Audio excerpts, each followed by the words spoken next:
여러분 운동 좋아하십니까? 좋아하는 거랑 잘하는 거랑은 좀 다르죠. 잘하시는 운동 혹시 있으세요? 저는 수영 강습을 받아본 적은 없습니다. 그런데 저병 빼고는 다 잘합니다. 이걸 우리 남편은 되게 신기해 하더라고요. 남편은 수영 강습을 제가 본 것만 3번을 받았어요. 자유형 강습을 받더라고요. 근데도 아직까지도 수영을 잘 못합니다. 물론 저보다 힘이 좋기 때문에 들어가서 수영을 시작하면 저보다 빨리 가기는 해요. 그런데 옆에서 보니까 몸에 엄청 힘이 들어가요. 힘이 좋으니까 팔도 저보다 길잖아요. 그래서 빨리 가요. 막 안 빠지려고 열심히 가요. 근데 오래 못 해요. 한 번 갔다 오고 나면은 끝. 진짜 운동을 잘하려면 힘을 빼야 한다고 말하죠. 수영만 그런 게 아니라 모든 운동이 다 그렇습니다. 야구나 축구 중계를 듣다 보면 캐스터가 그런 해설할 때 있잖아요. 몸에 힘이 너무 많이 들어갔어요. 이런 거 하잖아요. 힘이 들어가면 실수하고 다치게 됩니다. 신앙생활도 마찬가지인 것 같아요. 신앙생활을 처음 시작하시는 분들은 용을 써야 한다고 생각하는 경향이 있습니다. 그래서 열심히 하려고 하죠. 예배 출석도 열심히 하고 큐티도 열심히 하고 기도도 많이 해야 되고 봉사도 11조도 다 열심히. 그렇게 열심히 많이 하면 더 아름다운 신앙 인격을 가질 거라고, 또 그렇게 열심히 해야 지금의 자신의 어려운 상황, 여러 가지 문제들, 우울감, 죄책감 이런 것들을 해결할 수 있다고 생각해서 용을 쓰게 됩니다. 그러나 그렇게 내가 용을 쓰고 잘해보려고 하면 할수록 실은 더 안 되는 것 같아요. 내가 이렇게 애를 쓰면 같이 사는 사람이 적어도 좀 이렇게 말해줘야 되잖아요. 나를 좀 인정해주면서 당신이 믿는 하나님 나도 좀 믿어볼까? 이렇게 말해야 되잖아요. 또 이제 애들도 요즘 우리 엄마가 달라진 것 같아. 나도 엄마처럼 기도해야지. 이렇게 말해야 정상인데, 그러면 좋겠는데 하나님의 능력이 그런 식으로 나타나지 않는 것 같습니다. 물 전체가 나를 이렇게 받쳐줘서 그 부력 때문에 최소한의 힘만으로 자유롭게 움직이게 되는 것처럼 신앙생활을 할 때도 용을 쓴다고 그런 하나님의 권능이 나타나는 것이 아니라 하나님의 권능의 능력을 받을 수 있도록 나의 인간적인 혈기를 빼는 것이 중요하더라, 이런 것을 발견하게 됩니다. 그럼 어떻게 해야지 이런 인간적인 힘, 이런 혈기들을 빼고 하나님의 능력을 덧입고 살 수 있을까? 성경의 많은 인물들이 하나님 앞에 귀하게 쓰임을 받았지만 대표적으로 바울을 꼽을 수 있을 것 같아요. 바울이 어떤 사람이었는지 우리도 잘 알고 있지만 빌립보서 3장 5절과 6절 한번 같이 읽어보겠습니다. 시작. 나는 8일 만에 할례를 받고 이스라엘 족속이요 베냐민 지파요 히브리인 중에 히브리인이요 율법은 바리새인이요 열심으로는 교회를 박해하고 율법의 의로는 흠이 없는 자라. 이 정도면 힘 들어갈 만하죠. 몸에 힘이 잔뜩 들어간 바울입니다. 신앙적인 열심이 가득하다 못해서 넘쳐요. 그래서 막 쫓아다니고 잡아 죽이고 율법의 의의가 충만했던 사람입니다. 그러던 그가 다메섹 도상에서 주님을 만나고 엎드러졌어요. 바로 십자가에서 죽으신 예수님이, 내가 없애려고 쫓아다니면서 그렇게 핍박했던 예수님이 내가 그동안 쭉 믿어왔던 바로 그 하나님이시구나, 이걸 알고 꼬꾸라졌습니다. 마치 자동차 2대가 전속력으로 달리다가 정면 충돌한 것처럼, 그 충격으로 운전자나 차나 다 찌그러지는 것처럼 우리가 내 힘이 아니라 하나님의 힘, 그분의 능력을 덧입고 살기 위해서는 바로 이렇게 예수님을 만나고 정면으로 충돌하는 경험이 있어야 합니다. 내가 가진 경험적인 지혜, 이거 대단한 거예요. 그냥 단순한 지혜가 아니라 실제로 경험에서 그 안에서 일어나는 모든 일을 알고 배우고 노하우가 생긴 그런 경험적인 지혜들, 열정, 스펙. 근데 다 좋지만 그런 것으로 사는 걸 멈추고 나는 단지 하나님 앞에서 심판받을 죄인이다, 이걸 알고 그분 앞에 엎드러지는 경험, 이게 바로 모든 쓰임받는 인생의 첫 번째 단추입니다. 여러분은 이렇게 주님과 정면 충돌한다 이렇게 말하면 뭔가 신비한 경험을 하거나 가지고 있던 커다란 어려움이 극적으로 해결된다, 이런 뜻으로 생각하시는 분이 있어요. 막 다 이렇게 바울이 했던 것처럼 막 빛을 보고 막 눈이 멀고 근데 핵심은 그게 아니죠. 핵심은 그게 아니라 바울이 주님을 만나고 나서 어떻게 됐습니까? 자기가 옳다고 여기던 것이 틀렸다는 것을 깨닫게 됐어요. 자기가 그동안 죄인 중에 괴수 노릇을 했다는 거, 그것의 비참함이 얼마나 심각했는지를 깨닫게 됐어요. 자기가 세상 모든 바보 중에 제일 바보고 멍청이구나 알았어요. 그러니까 자기 뜻을 버릴 수밖에 없었습니다.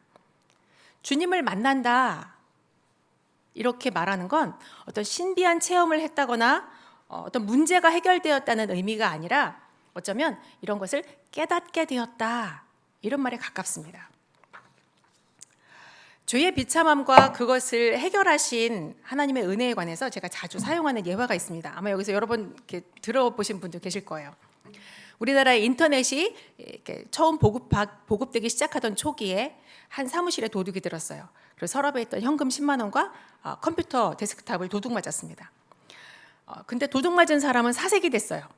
현금은 괜찮은데 그 컴퓨터 안에는 알려지면 안 될 것이 들어있거든요. 전 여친과의 정사 장면을 담은 동영상이 들어 있었습니다. 그 동영상을 인터넷에 뿌리는 순간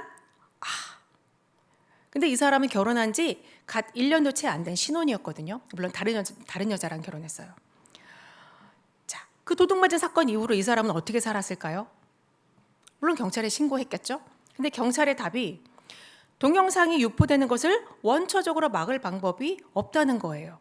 그러니까 누군가가 이 동영상을 올리면 인터넷에 올리면 그 사람한테 올린 사람한테 찾아가서 이거 내려달라고 요청해서 하나하나 일일이 찾아내서 내려달라고 이렇게 하는 수밖에 없다는 거예요.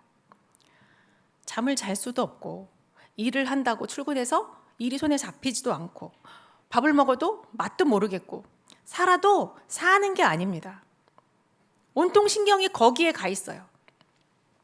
24시간 컴퓨터 앞에만 붙어 있어요. 행여라도 친구들이 볼까? 가족들이 볼까? 사춘기가 된 조카들이 보고 나서 할아버지 이거 삼촌이네요 하는 날엔 이런 생각으로 바짝바짝 말라가는 겁니다. 그러던 어느 날 경찰이 와서 이렇게 말하는 거예요. 당신의 동영상이 인터넷상에서 모두 사라졌습니다. 깨끗하게. 다시는 그걸 볼 수 있는 사람이 없을 겁니다. 하지만 컴퓨터는 못 찾을 건데 괜찮습니까? 이런 소식을 들었다면 그 사람 마음이 어떨까요? 살았다. 됐다 이제. 더 이상 아무것도 필요 없어요. 다 괜찮습니다. 그걸로 충분합니다. 이게 십자가의 은혜입니다. 우리가 죄에서 구원받았다는 건 정말로 다시 살게 되었다라는 말이에요. 죄에 대한 철저한 깨달음과 그 죄에서 구원할 유일한 해결책이 예수님의 십자가라는 것을 인정하는 것. 이것이 없으면 절대로 새로운 인생이 시작되지 않습니다. 어떤 사람들은 더 많은 돈, 더 좋은 스펙, 사람들의 인정, 권력 이런 것을 가지면 새로운 삶이 시작될 거라고 생각하죠. 그러나 성경은 그렇게 말하지 않습니다. 모든 인생은 죄로 인해 망가졌고 그 상태에서 내 힘으로만 계속 사는 건 전속력으로 최악을 향해서 달려가는 것과 다를 바 없습니다. 예수님의 십자가가 내 인생에 왜 필요한지를 깨닫는 바로 그 새로운 인생의 출발. 내가 의지하고 내 백으로 삼았던 그 모든 것을 버리고 새롭게 출발하는 것입니다. 그러니까 힘을 뺀다 그래서 막 안 하고 삼가하고 참고 조심하고 그렇게 한다고 그게 힘이 빼지나요? 아니에요. 죄의 비참함과 거기서 구해내시는 이 십자가의 비밀을 깨닫게 될 때 내 힘을 빼고 새롭게 출발하는 겁니다. 그러니까 이런 일이 어떻게 생기냐고. 그건 알겠는데 대체 그런 일이 어떻게 생기냐고요. 내 힘으로 돼요? 안 되죠. 전적으로 하나님께서 주도하셔야만 합니다. 그래서 우리가 기도하는 거예요. 내 자녀가 인격적으로 하나님과 부딪히고 인생이 변화되는 바로 그 다메섹 도상이 필요합니다. 내 배우자가 다메섹 도상에 서게 해 주십시오. 내가 신앙생활은 오래 해왔지만 아직 그런 충돌 경험이 없습니다. 주님, 이 자리가 그 다메섹 도상이 되게 해 주십시오. 기도해야 합니다.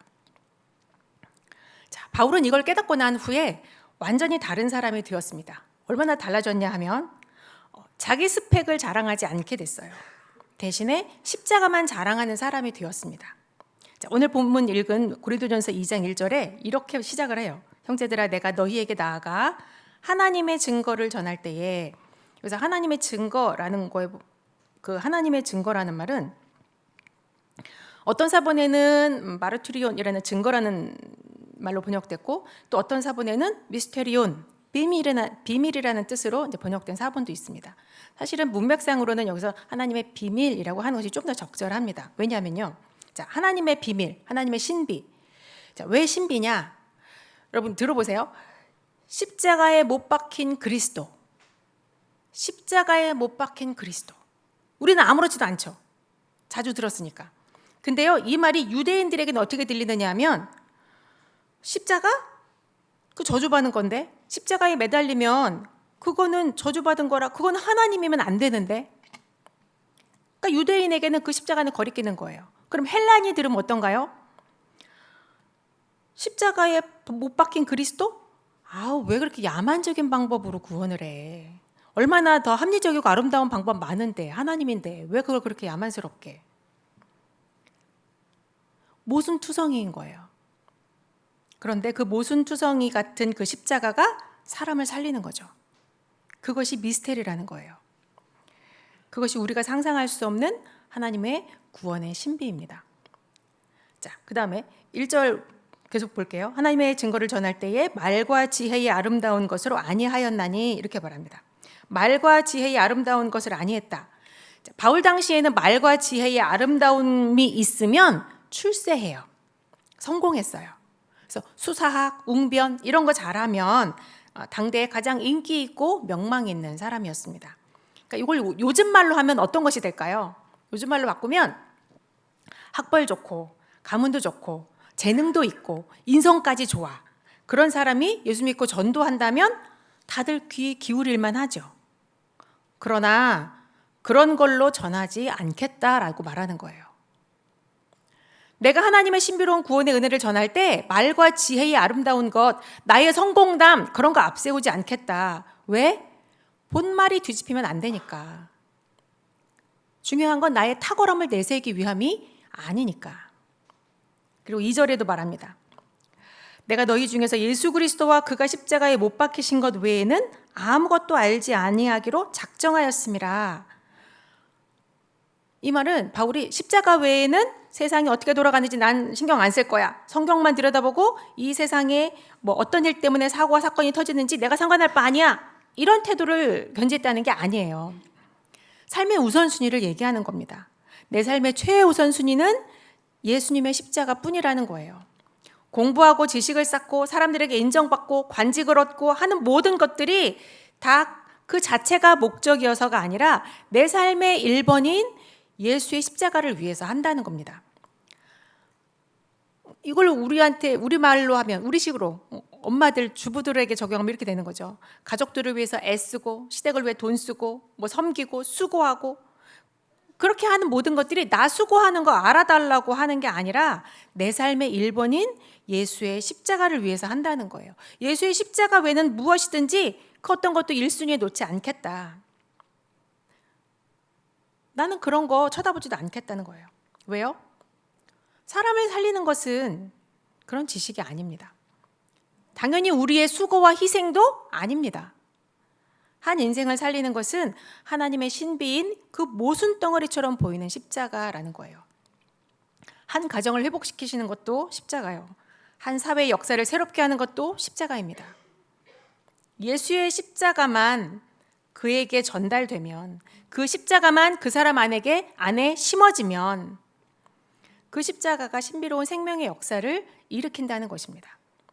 그걸 믿는 거예요. 그래서 나는 그 외 어떤 것도 내 삶의 우선순위에서 치우겠다. 그러니까 우리 이런 생각하잖아요. 내가 막 조리 있게 복음을 잘 전하면, 그리고 막 내가 누군가를 극진하게 잘 섬기고 그러면 예수 믿는 사람의 이런 나 같은 이런 행동 때문에 감동받아서 교회에 나오게 되지 않을까? 이런 꿈 꾸지 말라고요. 내가 계속해서 헌신적으로 섬기고 무시당하는데도 계속 복음 전하고 하는 것은 내 삶의 1번이 예수의 십자가이기 때문에 하는 거예요. 그들이 변하지 않아도, 이런 나의 수고를 알아주지 않아도 이걸 계속 하는 이유는 내가 끈기의 의지의 한국인이 아니라 예수의 십자가가 나에게 1번이고 그게 너무 감사하고 놀라운 은혜임을 알기 때문에 계속 하는 겁니다. 근데 이렇게 해서 하는 거 힘들겠죠? 대빵 힘들겠죠? 바로 이것이 우리가 힘을 빼는 두 번째 방법입니다. 사람 때문에 힘을 뺄 수 있어요. 사람 때문에. 아무리 우리가 주님과 정면 충돌하는 경험을 했다 할지라도 그 경험 이후에, 그 이후에 우리는 잠깐 은혜를 받았다가 다시 힘이 들어가기 시작합니다. 나 하나님 이렇게 만났어요. 너는 못 만나서 그래. 이게 얼마나 좋은데 너도 얼른 하나님 만나야 돼. 이렇게 다시 힘이 들어가기 시작합니다. 또 이게 교회 안에서는요, 어느 정도 이해가 돼요. 근데 교회 밖에서는 다르죠. 아무리 뜨겁게 내가 하나님 만난 경험이 있어도, 아무리 깊은 깨달음을 얻어도 이게 안 믿는 사람들 앞에만 서면 이 말이 잘 안 먹혀요. 원래 사람은 내 뜻대로 잘 안 돼요. 직장에서 만나는 사람들, 내 가족들, 내 주변의 관계자들 내 뜻대로 안 될 뿐만 아니라 오히려 나를 상처 주고 나를 더 힘들게 합니다. 그때마다 우리가 생각해야 할 것은, 아, 내가 진짜 힘을 빼야 하는 때가 왔구나. 내가 말로는 하나님께 의지합니다. 주님만 바라봅니다. 기도하면서도 여전히 내 뜻대로 해보려고 용을 쓰고 있구나. 그걸 알게 해주시려고, 사람을 통해 깨닫게 해주시려고 자꾸만 충돌하게 합니다. 마음이 상하고 자존심도 상하고 무너지고 견디기 힘들어지죠. 그러면서 하나님은 보여주시는 거예요. 은혜 조금 받았다고 다 된 줄 알지. 네 능력으로 해보려고 그랬지. 안 된다. 사람들을 통해 이것을 알려주십니다. 내 힘을 빼고 하나님의 힘을 힘입어 사는 또 다른 방법은요, 사명의 자리로 나아가는 것입니다. 우리 사도행전 9장 15절 말씀을 함께 읽어볼까요? 사도행전 9장 15절입니다. 시작. 주께서 이르시되 가라, 이 사람은 내 이름을 이방인과 임금들과 이스라엘 자손들에게 전하기 위하여 택한 나의 그릇이라. 그가 내 이름을 위하여 얼마나 고난을 받아야 할 것을 내가 그에게 보이리라 하시니. 하나님이 아나니아한테 이제 다메섹 도상에서 눈먼 바울을 찾아가서 만나라 라고 말씀하시면서, 바울이 장차 이방인과 임금들과 이스라엘 자손들에게 복음을 전할 자다, 바울의 사명을 아나니아 앞에서 선언해 주시는 말씀이에요. 그리고 이 말씀대로 바울은 정말 이방인들 앞에서, 임금들 앞에서, 유대인들 앞에서 복음을 전하는 자가 됩니다. 근데 고난도 함께 당합니다. 고린도후서 11장 23절 하반절부터 27절까지 말씀 한번 같이 읽어볼까요? 고린도후서 11장 23절입니다. 시작. 그들이 그리스도의 일꾼이냐 정신없는 말을 하거니와 나는 더욱 그러하도다. 내가 수고를 넘치도록 하고 옥에 갇히기도 더 많이 하고 매도 수없이 맞고 여러 번 죽을 뻔하였으니 유대인들에게 40에서 하나 감한매를 5번 맞았으며 3번 태장으로 맞고 1번 돌로 맞고 3번 파선하고 일주야를 깊은 바다에서 지냈으며 여러 번 여행하면서 강의 위험과 강도의 위험과 동족의 위험과 이방인의 위험과 시내의 위험과 광야의 위험과 바다의 위험과 거짓 형제 중의 위험을 당하고 또 수고하며 애쓰고 여러 번 자지 못하고 줄이며 목마르고 여러 번 굶고 춥고 헐벗었노라. 고난도 함께 당했어요. 그런데요, 이렇게 했는데 30절에 뭐라 그러는 줄 아세요? 바로 이어서 30절에 이렇게 말합니다. 30절도 띄워주세요. 시작. 내가 부득불 자랑할진대 내가 약한 것을 자랑하리라. 이 얘기를 왜 하나요? 앞에 나 이렇게 고생 숱하게 했다, 자기 고생 자랑하는 게 아니라 뭘 자랑해요? 자기의 약한 것을 자랑한대요. 아니, 바울이 왜 약해요? 뭐가 약해? 오늘 본문 그 고린도전서 2장 3절에도 자기가 약하고 두려워하고 심히 떨었노라 이렇게 말하죠. 바울이 왜 약해요? 뭐 능력이 없기를 해, 경험이 없기를 해. 어떤 사람들은 바울이 아덴에서, 요 고린도에서 사역하기 직전에 아덴에서 사역할 때 별로 열매가 없기 때문이다. 그래서 고린도 교회에 갔을 때 그렇게 두렵고 약하고 떨었다, 이렇게 해석하시는 분도 있어요. 아니요, 그렇지 않아요. 아덴에서의 바울이 어떻게 선교했습니까? 아덴이 어떤 곳이에요? 아덴에서 큰 건물은 죄다 신전이야. 그 짱짱한 신전들 앞에서 바울이 홀로 서서 뭐라고 합니까? 저 신전 안에 있는 것들 다 가짜다. 다 가짜다. 하나님이 지금까지 너희들이 몰라서 간과하셨지만 이제 하나님은 예수라는 분명한 증거를 보이셨다. 그러니 회개하라. 설교합니다. 그리고 그 한 번의 설교로 몇 사람이 믿었어요. 몇 사람이 믿었다고 말해요. 몇 사람. 숫자가 적어서 실패인가요? 아니에요. 이거 대단한 기적입니다. 여러분 오색시장 앞에 가서 지금 가서 오색시장 앞에 가가지고 설교 잘하시는 어떤 부흥사가 그래서 설교한다고 생각해봐요. 예수 믿는 사람 있을까요? 한 사람이라도 어려워요. 그래서가 아닙니다. 바울이 심히 두렵고 심히 약하고 심히 떨었다라고 말하는 건 실패했기 때문이 아니에요. 복음만 생각하면 나는 보잘것없다. 내 능력으로 사람을 구원하는 게 아니더라. 이런 얘기입니다. 그런데도 자기의 지성을 자랑하고 자기의 언변을 과시하고 자기의 수고와 희생했던 것을 자랑하느라 서로 싸우고 있는 고린도 교인들에게 그렇게 해서는 복음이 안 담긴다라고 말하는 거예요. 아무리 그렇게 울고불고 밥도 굶어가면서 고생해도 다 자기 자랑일 뿐이지 하나님 앞에서는 그런 거 하나도 카운트 안 된다. 고린도 교회는 물론 성령의 역사가 왕성했던 교회입니다. 체험이 많았어요. 체험하는 거 중요합니다. 제가 첫 번째도 체험해야 된다고 반드시 그 정면 충돌하는 체험이 있어야 한다고 말했잖아요. 체험 중요해요. 의미 있죠. 그런데 그 체험이 뭐예요? 그 하나님이 주신 거잖아요. 그거 내가 했어요? 아무것도 나는 거기에 기여한 바가 없습니다. 그런 경험 하나 했다고 해서 뭘 좀 아는 척, 우월한 척 하지 말아라. 이전보다 더 겸손해라. 그런 자세로 사명의 자리, 사역의 자리로 나아가라. 그렇게 겸손하게 내 힘을 빼고 사역의 자리로 가면 어떻게 되는데요? 바울이 사명을 감당하러 나갔을 때 부흥이 기다리고 있었나요? 아니죠. 아까 읽었잖아요. 가는 곳마다 벌떼처럼 자기를 죽이려는 사람들이 달려들어요. 미친 사람 취급당하고 매맞고 감옥에 갇히고 아주 외롭게 선교합니다. 고린도에서도 많은 사역을 했지만 자신을 비방하는 사람들 앞에서 말 한마디 변명 제대로 못하고 눈물을 삼켜야 했습니다. 그러면서 계속 그 자리에 버티고 서요. 얼마나 많이 울고 얼마나 많이 기도했을까요? 사역하는 자리에 설 때 우리는 비로소 부딪히고 나의 부족함을 뼈저리게 느끼게 됩니다. 사역할 때 그걸 알게 돼요. 괴롭죠. 그래서 진짜 하나님의 힘, 진짜 하나님의 능력 필요합니다. 하나님 주세요. 내 힘으로는 도저히 못하겠습니다. 기도하게 되는 겁니다. 그렇게 사명을 감당하면서 나도 상처 주고 누구에게 상처받고 그러면서 피투성이가 되어가면서 내 안에서 정말 내가 죽어야 되는구나. 오로지 하나님의 능력으로 살지 않으면 안 되는구나 깨닫게 됩니다. 그래서 바울은 그 많은 고생과 고난을 당하면서도 예수의 십자가만을 자랑해요. 내 능력과 지혜로 하는 게 아니니까.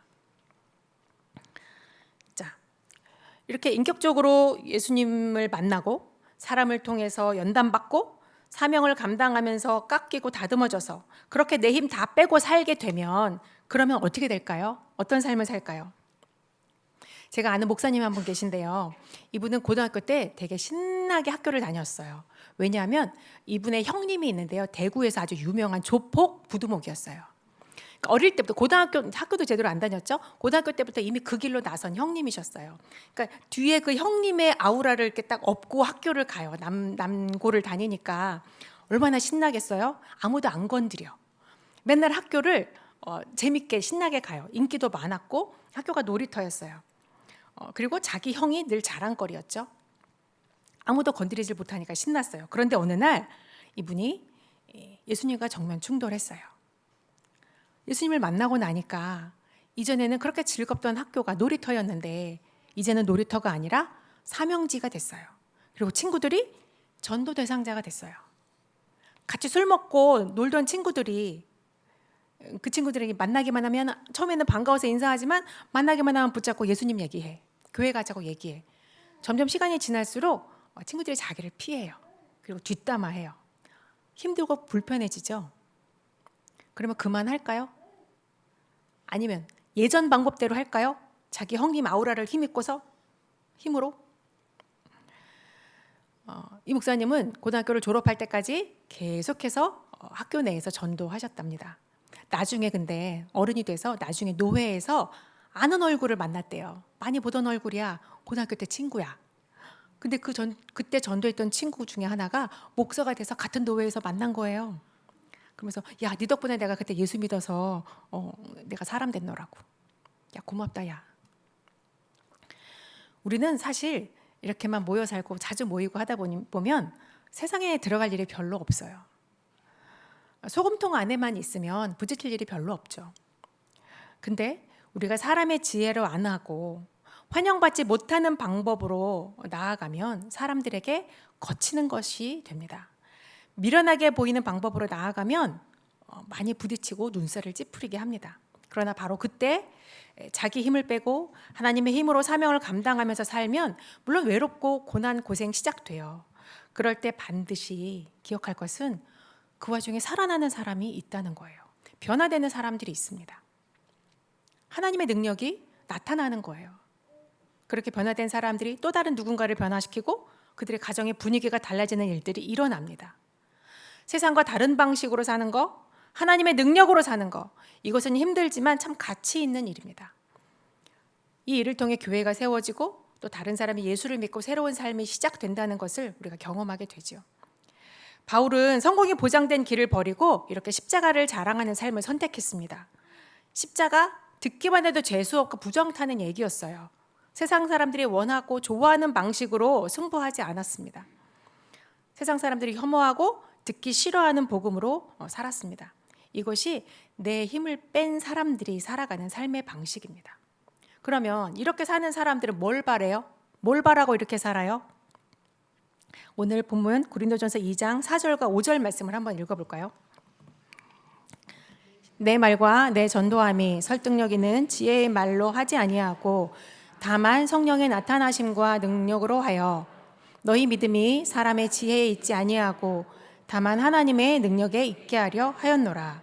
네, 여기서 보면 믿음이라는 단어가요, 피스티스라는 건데요. 일반적으로는 그냥 믿음을 말해요. 근데 여기 앞에는 정관사가 붙어 있어요. 그래서 무슨 의미냐면 일반적으로 믿는 행위를 말하는 게 아니라 신앙적인 삶을 말하는 거예요. 근데 내가 성령님의 능력만 나타나기를 바란다. 오직 사람의 말과 지혜 말고 오직 성령의 나타나심과 능력이 나타나기를 바란다. 왜? 너희의 믿음의 삶이 일회적인 행위가 아니라 지속적으로 오직 하나님의 능력 때문에 그 믿음의 삶을 살기를 바란다. 이런 말이에요. 4절에 보면 다만 하나님의 능력에 있게 하려. 5절에 다만 하나님의 능력에 있게 하려. 4절에도 다만 성령의 나타나심과 능력으로. 이 다만은 오직이란 뜻이에요. 오직 성령의 나타나심과 능력으로. 오직 하나님의 능력에 있게 하여. 자기 힘, 자기 능력, 자기 영성, 자기 경험 이런 거 의지하지 않고 오직 성령의 나타나심과 능력만 의지해서 계속 믿음의 삶을 살게 되기를 바란다. 근데 그게 뭐 어떻게 사는 건데요? 그거 어떻게 사는 거예요? 하나님의 나라를 이루면서 하는 겁니다. 하나님 나라는 하나님의 주권을 인정하는 자들에게 주어져요. 하나님의 주권을 인정한다는 것은 하나님이 영이시잖아요. 그 영이신 하나님 안에 거하는 거예요. 매사에 그 성령 하나님을 의식하며 살아가는 것입니다. 내가 어떤 특별한 경험을 하고 그 경험이 자꾸 되풀이되게 하려는 게 아니라 성령님을 의식하면 내가 원하는 일이 일어나든 일어나지 않든 그게 상관없어요. 내 삶이 하나님의 능력에 사로잡혀 있구나 이걸 확인하게 됩니다. 그러니까 상황 때문에 사람의 마음이 요동치지 않게 돼요. 여러분의 행복과 불행을 누가 결정합니까? 좋은 일이 생기면 행복하고 나쁜 일이 생기면 불행하고 그렇습니까? 여러분의 행복과 불행을 누가 결정합니까? 어떤 일이 일어나든 심지어 나쁜 일이 생겨도 그게 나의 행과 불행을 결정하지 않습니다. 오직 나의 주인이신 하나님이 결정하세요. 뭘 보고 결정하세요? 내 안에 예수의 십자가만 자랑하는 나의 믿음을 보시고 주권자이신 하나님께서 성령으로 내 안에 나와 함께 계시기 때문에 어쩌면 나는 이미 행복한 사람입니다. 나의 인생은 이미 행복하기로 결정되었어요. 이것을 아는 것, 아는 대로 사는 것, 이게 진짜 능력 아닙니까? 내 힘을 빼면 진짜 힘이 실립니다. 바울은 그것을 강조하는 겁니다. 부디 오늘 이 자리에서 여러분의 그런 삶이 시작되기를 소망합니다. 우리 함께 찬양하고 기도 자리로 나아갑니다.